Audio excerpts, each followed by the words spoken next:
Welcome to Midtown Connects, a community conversation with business owners and community leaders sharing their perspective and expertise on various topics. We like to talk shop. We like to showcase and empower our neighbors and businesses with good information that enhance our community. Midtown Connects is sponsored by MidtownMemphis.org. It's a nonprofit promoting economic development, cultural activities, and the historical integrity of Midtown Memphis. I'm Porsche Stevens. I serve as president of MidtownMemphis.org, and I am super excited to have a conversation with a buddy of mine, a Midtown resident, a true Midtowner. You live in Central Gardens, so we tend to look at Central Gardens as being like, really upscale. I'd love to have this conversation with you. Like, how did you choose Central Gardens? Also a business owner. You've been making it happen in Memphis for a minute, so we can really dive in. A little bit of a minute. Yeah. There you go. You relocated here from the West Coast. So how did a West Coast guy, this is Mark Fleischer, okay? Yeah. All right, with Storyboard Memphis. You probably already know who he is, right? You see his face all over the city. And you have a community publication that, features stories about the history of Memphis, arts, culture, neighborhoods. I mean, it's covering a lot of content. So, to the original question, we'll start off with asking, how did a West Coast guy relocate to Memphis and fall in love with this fair city? Well, my wife. I'll keep it short. Yeah. So I met my wife in California, in Southern California, almost 10 years ago, and we got married in 2013, and she got homesick, and she's a White Station girl, a Spartan girl, and she got homesick, and she basically just said, would you be willing to move? We almost said Nashville. We looked at Nashville, and I'm very glad we settled. I shouldn't even say the word settled. It's not settled, but her family's here, yeah. And we moved to Midtown, and I fell in love with it like really quickly. Yeah. So Mark, share with us your background. Are you a journalist? How did you get into the newspaper business? Yeah, oh my gosh. Most of my career is in communications. I did a ton of teaching. I did a ton of consulting work. So I dabbled in some journalism. I dabbled in a few things in college. I went to film school. I went through the theater program, which is great because here we are at Playhouse. Yeah. But I really look at myself as more of a storyteller. So I was, didn't have a career in journalism. The newspaper thing was really a crazy leap of faith and somewhere thinking that I could do this. So I did a ton of research. I talked to easily 100 people. Yeah. About some of the needs that I thought were out there, not just in Midtown, obviously, but the rest of Memphis. And I really felt like there was a bit of a gap in what we were getting, at least at that time. This was, again, prior to the Daily Memphian, and when the commercial appeal was kind of taking a bit of a nosedive. So I felt like there was a gap out there, and I felt like that we could fill it. So briefly share with our audience, what is Storyboard all about? Gosh, I love this answer, but I love this question, but I hate the answer. I don't know. No, I love the answer, but it's a publication dedicated to the arts, to the community, to our local culture. So there's some original content. There's some curated content or content that we partner with regard or through Chapter 16, which is our Tennessee literary arts publication that is online only. We do some partnering with High Ground News. And honestly, we also respond to a lot of the press releases that come out with regard to arts announcements and things like that. On occasion, we go out and actually cover some of these events. The pandemic changed how we do things, obviously, as well. But mainly, it's about our arts, our culture, our community. Heavy focus on community, and also a little bit of Memphis history. There you go. Yeah. So who are the contributors, or how does one become a contributor for, because you don't do all the writing, you're the editor, right? These days I do almost none. Okay, good yeah, deal. yeah. So early on I was doing probably a third of it. Now it's more, we have a few contributors that submit their stories and have their own columns now. And those are usually about every 2 weeks. Our communications folks, our press release individuals around town, they submit their own stories, and we publish those. Okay. And then we're again curating the content from Chapter 16, from High Ground News on occasion, and I know I'm missing some other publications, but we do a lot of partnering. Yeah. So, we could talk forever because, Storyboard Memphis has a lot going on. Not only is it a printed publication, it's also digital. Yeah. There's also a podcast, which is Storyboard 30. You took Right. the stories and then turned that into a podcast. So share a little bit about that too, because I think that's pretty exciting. Yeah. Well, we were online only for about a year. And then a couple folks in the publishing industry suggested you should think about print, which I thought was crazy. And in hindsight, it was crazy because no one knew a pandemic was coming. So we did print for about a year and a half. So we had a free publication in print for about a year and a half, monthly, I think I mentioned. We printed anywhere from 10 to 15,000 copies a month. When the pandemic hit, we looked at our advertising and sponsor revenue stream, and suddenly about 2/3 of it was going to be gone. Yeah.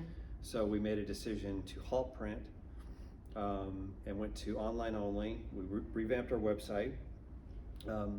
Meanwhile, in early 2019, I got a great offer from the library, WYPL, to do a podcast. Mm-hmm. So that turned into our 6 o'clock Sunday night at 6 show, which is a half-hour interview program. So we record for the library, and we also drop that into a podcast. Gotcha. Yeah. Yeah. So who have you enjoyed interviewing on the podcast? Oh my gosh. Because your guest list is pretty heavy. Well, we started with Jimmy Ogle, Yeah. which was an easy interview because all you have to do is Yeah, ask Jimmy about yeah. 2 questions and he'll just right. go with it. He's a historian. Yeah. So We love him. I didn't have to talk too much for those. We actually did a couple back-to-back episodes with Jimmy. Gosh, I've interviewed Pat Halloran, Jimmy Tucker, Tucker and You're looking at me like I'm gonna- Self Tucker There you go. Architects, Ron Right, Self right. and Jimmy Tucker, Lakeitha Mason, Ron Jewell at the Orpheum, a slew of community leaders, Steve Barlow at Neighborhood Preservation Inc., some filmmakers, music makers. Right. Interviewed this lady who started her own blog, who's from Australia, which was a very interesting conversation. So a whole host of folks, some authors. Yeah. Mhm. Cool. I enjoy listening to Storyboard 30. Thank you. Or is it SB 30? Is that how you call it? Well, SB 30s have definitely, if you were to follow the local lingo, I guess, Yeah. SB 30, Yeah. I like to say Storyboard 30. It sounds good. So what's the latest trend when it comes to printed publications? Oh, Trying to get the news out, especially when we have, news 24/7. Print is really, really difficult. Without either a longer history of having been a publication, and I'm talking about, like Best of Times, The Flyer, they've got 30, 40 years to go back on, Mm-hmm. and the capital to continue, or they did cut back a bit. We were brand new. Yeah. And we were still building our advertising base. So having, being that new, we just really couldn't sustain it for a bit. So we are returning to print though in a quarterly coming up this fall, using a very similar model. We did transition to nonprofit, which makes us eligible obviously for some grant opportunities and donations and whatnot. But we're definitely doing a kind of a soft ramp up to relaunching our print version. It likely won't be a free pickup type thing like the flyer is. We were free before, and many of the folks I talked to have advised us that you probably don't want to go that route. So we're talking something very nominal that would be for sale, but we're definitely wrapping up for print again coming this fall as a quarterly. It's all about sustainability, being able to sustain yourself. But you have a ton of projects that are on the table, and they're exciting to hear about. And I am curious about one. I know during COVID, hey, in Memphis, live music is most important to our community, and hey, the pandemic pretty much shut that down. Yeah. So I know that Storyboard Memphis kind of jumped on board with the whole Save Our Music Scene. Yeah. So what's the status of that? Well, that's been, everything with regard to the pandemic, especially late, from summer into the fall last year, every plan that I felt like we put in place was changed. It was very difficult to put any kind of strategic plan together because every couple weeks or so something changed to make it necessary to change it. But yeah, we did. We definitely we got on board with something called Plugged In, which was an effort to kind of help re-engage our live music scene, and by putting some cameras and microphones in front of the artists and getting some good quality recordings.